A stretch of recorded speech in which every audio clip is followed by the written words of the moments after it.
Ask a casual geek what the greatest toys of the 1980s were, and you'll hear He-Man, G.I. Joe, and Transformers.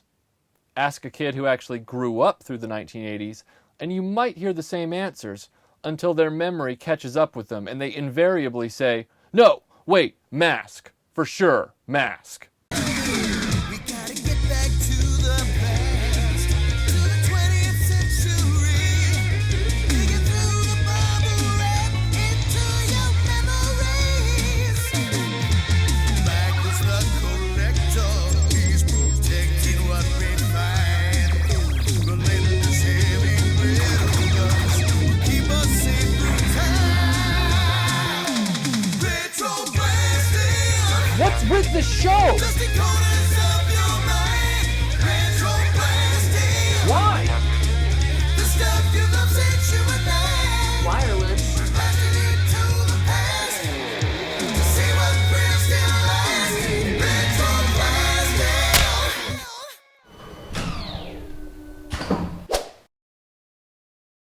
By 1985, a few rules had been established in kids' entertainment. Characters with helmets were always the most popular. Transforming robots were the best kind of robots. And your show was not a contender unless your characters drove a signature ride. Using those criteria, if there'd been a buddy action show about Cliffjumper and Cobra Commander traveling across America in kit, instant mega hit. Kenner had similar instincts. Their Star Wars line had finally ended its venerable 7-year run, and they needed their next smash. There wasn't a lucrative movie franchise out there to license this time, as far as toys were concerned, so they embarked on a journey that would combine helmets, cool vehicles, and Transformers, culminating in the development of arguably some of the coolest toys of all time, alongside a pretty solid animated series. M.A.S.K. is a series filled with innovation and promise. The premise is pretty direct. A group of heroes who each have special helmets that have different powers face off against Venom, a criminal organization with their own special helmets with special powers. And if that's not enough, they also each have vehicles that transform into other stuff and bristle with weaponry. M.A.S.K. stands for Mobile Armored Strike Command, with a K, not with a C. I know you might have thought Mortal Kombat did that first, but no, it was M.A.S.K. Their enemy is Venom, which stands for Vicious Evil Network of Mayhem. Not exactly a subtle title. I don't know if I would apply for a job with that company. Point of order, the show is called M.A.S.K, but to my eye, they don't wear masks. The Lone Ranger wears a mask. The Green Lantern wears a mask. These guys wear full-on helmets.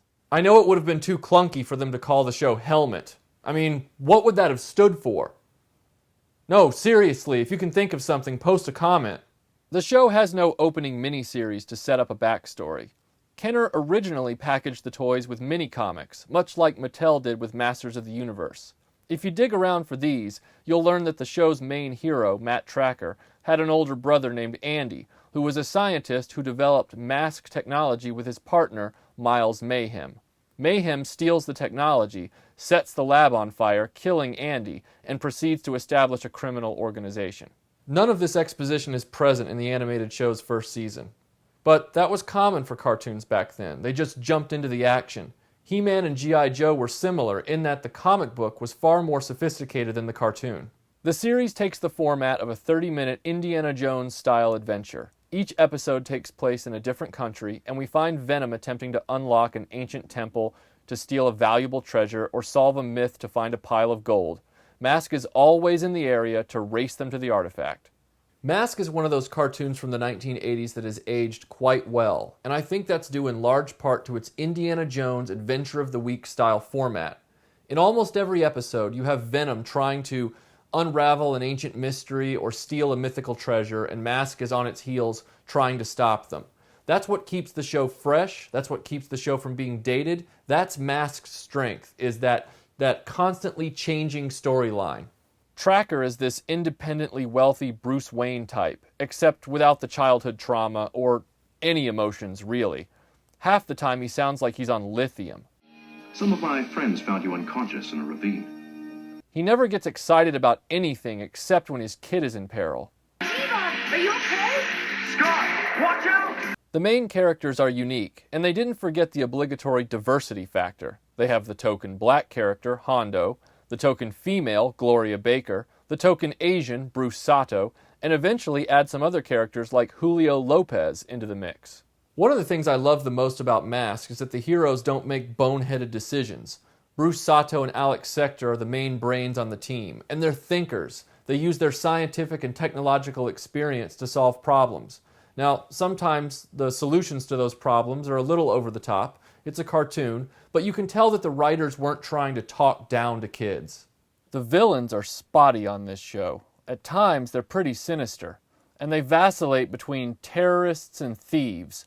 In one episode, they're trying to blow up buildings, and in another episode, they're searching for the treasure of El Dorado. Sometimes they're enslaving aborigines, and other times they're your typical bumbling buffoons. The issue here is a lack of balance. It's either buffoonery or evil brilliance. There's no in between. Miles Mayhem is their leader. He looks exactly like Stalin, complete with your standard dictator's military uniform. I'm not really sure what country his uniform can claim, though, or if he has aspirations to one day have a nation of his own and had the uniform made in advance. He kind of reminds me of Jodan Baker from The Living Daylights. His henchmen are distinct for sure. You've got the confident and cold Vanessa Warfield, similar to the Baroness but without the stupid accent. Plus, Warfield has a flying Nissan 300ZX and a helmet with a whip power. The Baroness might have been wearing the dominatrix catsuit, but Warfield actually whipped people into submission. Sly Rax is the motorcycle dude with a voice like a third-rate Christian Slater. I suppose that means we're staying in this crummy jungle. And Dagger is your typical dumb musclehead. So, we can move these big rocks? Matt Tracker's kid, Scott, is the Achilles heel of the show. Emphasis on heel. Scott Tracker is another fine example of the entertainment industry's boneheaded logic that kid shows require kid characters for children to relate, even though popular cartoons like He-Man and G.I. Joe, movies like Raiders of the Lost Ark and Ghostbusters, and TV shows like Knight Rider and the A-Team didn't have kids in them at all. Scott is in every episode and only rarely stays out of the way. He's obnoxious, and his tenacious misadventures serve to get our heroes embroiled in scrape after scrape with Venom. To make matters worse, he has an even more annoying companion, T-Bob. T-Bob is a robot that turns into a motor scooter, so Scott habitually straddles, mounts, and rides his otherwise humanoid best friend. The only one that tops this is Bravestar's friend-mount relationship with 3030, his talking robotic horse, but that was still a few years away. T-Bob is almost unwatchable. He's a combination of C-3PO, R2-D2, Snarf, and the Transformers. Who thought that combination was a good idea? He's a worrying nursemaid who's simultaneously a Swiss Army knife and personal transportation for Scott Tracker, who's a weird trust fund baby. Scott has no mother, and although this is never explained fully, it seems he is adopted and lives in this massive mansion by himself with Matt Tracker. I'm not against adoption, but this is a wealthy billionaire who could get any woman in the world. What's he doing adopting a little boy by himself? Some fans theorize that Scott is actually Matt Tracker's nephew and was Andy's son before Andy was killed. But if that's the case, why does Scott constantly refer to Matt Tracker in the cartoon as Dad? Wouldn't he refer to him as Uncle Matt? And why doesn't this kid have any friends to play with? Apparently he made T-Bob with some help from Bruce Sato. Is he so obnoxious that he has to build his own best friend to hang with? Even Richie Rich has friends. I wanted to see Matt Tracker chase down Venom. I didn't want to see Scott and T-Bob being so pervasive. I mean, they should have just retitled the show. They should have called it Scott and T-Bob or A Boy and His Robot. Plus, Scott is way too chummy with T-Bob. Come on, T-Bob. I went to a lot of trouble to put that camera inside of you. In the earliest episodes, the heroes gather together in their secret base, which is disguised as a not-so-secret gas station, and in a cult-like ceremony complete with creepy music, they don their magical helmets like King Arthur and his knights. The masks have little to do, and often the writers are trying to find contrived devices so they can use the helmets at all. Sometimes characters wear their helmets throughout the whole episode, but never actually use them. I would hate that. Helmets are cumbersome and often impede your sight and hearing. I can't see a thing in this helmet. If I didn't have to wear one, I wouldn't. especially in deserts and jungles where the Mask adventures take place. Tracker's helmet seems to be capable of every magical power you can conceive. It has abilities added to it as needed, which makes its name Spectrum oddly appropriate, because it carries the full spectrum of fictional turnkeys. The other characters have helmets with names like Lifter and Jackrabbit. Julio Lopez has a helmet called Streamer, which... What is that coming out of that helmet? I mean, it looks like... Ugh. Truthfully to me, the transforming rides are far more interesting and versatile. Heck, they should have called the show Vehicle. I think that's the 4th alternate title I've come up with for this show. This is where M.A.S.K should have kept its focus. Tracker has a Camaro with gull-wing doors that flies. They have a big rig that becomes a mobile command center. There's a Jeep with a chassis that becomes a speedboat, and the bad guys have a motorcycle with a submarine sidecar. But in both the hero and villain fleets, some of the vehicles are a bit underwhelming. The most prominent letdown is Mayhem's Switchblade. It's a helicopter that, wait for it, turns into a jet plane. Think that's redundant? That's because it is.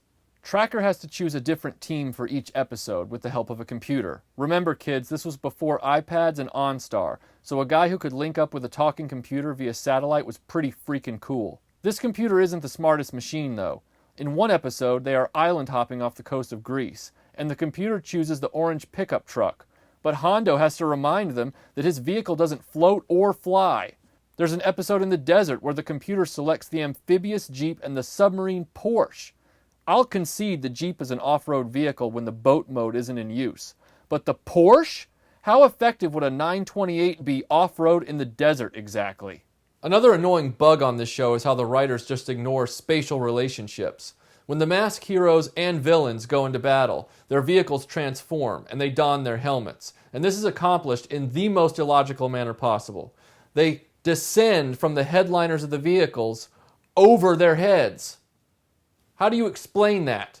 You can't. We don't have a flying Camaro, but we do have the car from the M.A.S.K toy commercial. M.A.S.K, where illusion is the ultimate weapon. So now the gull-wing doors are open, which means we're in flight mode. Notice there is no roof over my head. So where exactly is a helmet going to come from?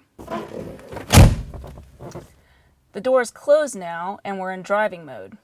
This ceiling is right over my head, and I'm 5'5", so now where's the helmet going to come from?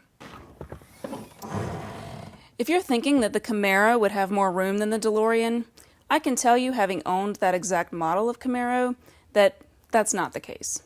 Sit tight, Hondo. We haven't forgotten about you. M.A.S.K does have a few flaws, but there's a lot more about it that's clever and endearing. It is not a disaster.